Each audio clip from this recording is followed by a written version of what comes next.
President NACHAMISA kutaura mashoko achiti Mnangagwa is solely responsible for crisis iri munyika yeZimbabwe. Sanapinda mashoko abuda pana patroona kuti mutungamiri wenyika yeZimbabwe opuwa mhosva achinzi aiwa he is responsible pamusoro pecrisis nekutambura kuita vanhu.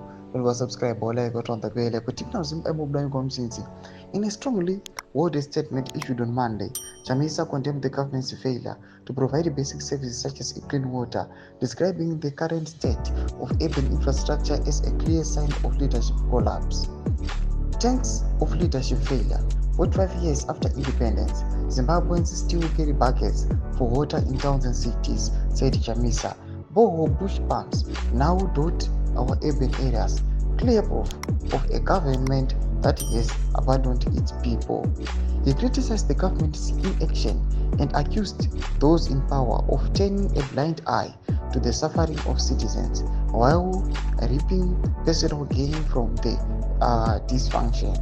Every water tank you see in our towns is not a sign of progress. They are symbols of leadership in aptitude, she said. Those in power refuse to fix these basics because they profit from chaos. CHAMISA also highlighted the dire condition in rural areas where communities continue to rely on unsafe water sources decades after independence.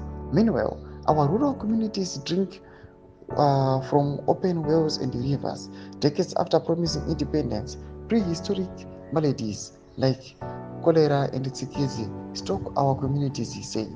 Despite the grim picture, CHAMISA expressed hope for change and laid out his vision for a better Zimbabwe.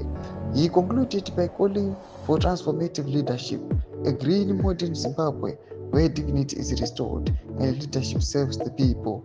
With new leadership, all is possible. Thomas Komdani Kopanapa NACHAMISA arukachiti mutungamiri wenyika yeZimbabwe aiwa ngavaite plan, ngavaite action. Noda kuti nyika yatambura. Tudze mafungiro enyu muri kudii pamusoro pechitiko ichi. Nekume section medu, subscribe or like, turn on the bell icon.